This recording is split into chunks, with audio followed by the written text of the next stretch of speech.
अमरावतीत शिवभक्तांचा जल्लोष। महाकाल युवा सेना मंडळाच्या वतीने भव्य कावड यात्रा काढण्यात आली। या तब्बल 21 भरण्याच्या कावडीतून श्री क्षेत्र रेवसा नदीचे पवित्र जल आणून गजानन महाराज मंदिर कुंभारवाडा गोपालनगर येथे जल अभिषेक व महाआरती करण्यात आली। या यात्रेची खासियत म्हणजे कोणत्याही प्रकारची वर्गणी न घेता मंडळाचे कार्यकर्ते स्वतः स्वखर्चाने हा धार्मिक सोहळा दरवर्षी साजरा करतात। अमरावती शहरातील महाकाल युवा सेना मंडळ दरवर्षी श्रावण महिन्यात कावड यात्रा काढत असते। यंदाही या मंडळाने मोठ्या भक्तिभावाने कावड यात्रा काढून शिवभक्तांना एकत्रित आणले। या कावड यात्रेत 21 भरण्याच्या कावडी घेऊन शिवभक्त श्री क्षेत्र रेवसा नदीकडून जल आणून परतलेत। हे पवित्र जल न्यू विजयनगर गजानन महाराज मंदिर कुंभारवाडा गोपालनगर येथे नेऊन भगवान शंकराच्या शिवलिंगावर जलाभिषेक करण्यात आलाय। शेकडो शिवभक्तांच्या सहभागाने ही यात्रा भक्तिभावाने पार पडली।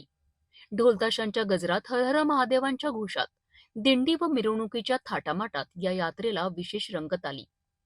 या यात्रेनंतर महाआरतीचे आयोजन करण्यात आले। भगवान शंकराच्या जयघोषाने परिसर दुमदुमला। यात विशेष म्हणजे या सार्वजनिक कावड यात्रेकरिता कोणत्याही प्रकारची वर्गणी घेतली जात नाही। मंडळाचे कार्यकर्ते स्वतःच्या खर्चाने हा धार्मिक उपक्रम आयोजित करतात। या यात्रेसाठी अनुप शिंदे, निलेश जोशी, आकाश लव्हाडे, दादू, श्याम, सिद्धू, शुभम, विपम व सर्व शिवभक्तांनी मोठे परिश्रम घेतलेत।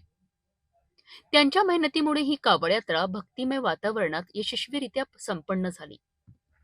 हर हर महादेवाच्या घोषात संपन्न झालेली ही कावड यात्रा खरं तर भक्तिभाव, ऐक्य व समाजसेवेची दर्शन घडविणारी ठरली।